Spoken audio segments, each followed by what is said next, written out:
ലോക വനിതാ ദിനാചരണത്തിന്റെ ഭാഗമായി ചെമ്മാപ്പള്ളി ALPS സ്കൂളിൽ 28 വർഷത്തെ സേവനത്തിന് ശേഷം വിശ്രമ ജീവിതത്തിലേക്ക് പോകുന്ന EG ലിജി ടീച്ചറെ പെരിങ്ങോട്ടുകര കൾച്ചറൽ ആൻഡ് ചാരിറ്റബിൾ സൊസൈറ്റിയുടെ നേതൃത്വത്തിൽ സ്കൂളിലെത്തി അനുമോദിച്ചു. സൊസൈറ്റി പ്രസിഡന്റ് ആൻഡോ തൊറയൻ അധ്യക്ഷത വഹിച്ചു. മണപ്പുറം സമീക്ഷാ പ്രസിഡന്റ് MB സജീവൻ ലിജി ടീച്ചറെ ഷാൾ അണിയിച്ചും മൊമന്റോ നൽകിയും അനുമോദന സദസ്സ് ഉദ്ഘാടനം ചെയ്തു. Secretary Raman Namboothiri, treasurer Pramod Kanimangalath, school പ്രധാനാധ്യാപിക ബിന്ദു ടീച്ചർ, പോൾ പുലിക്കോട്ടിൽ, ഷീജ ജോഷി എന്നിവർ പ്രസംഗിച്ചു. സക്കീന റസാക്ക്, വില്ലി പട്ടത്താനം, സക്കീർ ചെമ്മാപ്പള്ളി എന്നിവർ നേതൃത്വം നൽകി. ഞാൻ വനിതകളെ കുറിച്ച് 2025 എന്ന് പറഞ്ഞാൽ ഇന്ത്യൻ വനിതകളുടെ വർഷമായിരുന്നു 2025. കാരണം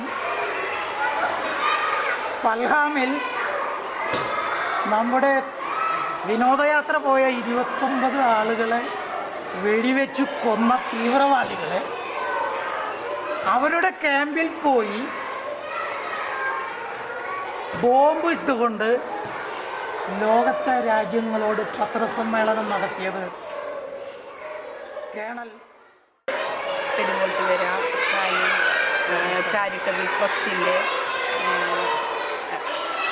ഭാഗമായി വനിതാ ദിനത്തിനോടനുബന്ധിച്ച് അനുമോദിക്കാൻ എത്തിച്ചേർന്ന എല്ലാവർക്കും ഞാൻ എൻ്റെ പേരിലും സ്കൂളിൻ്റെ പേരിലും നന്ദി അർപ്പിക്കുന്നു.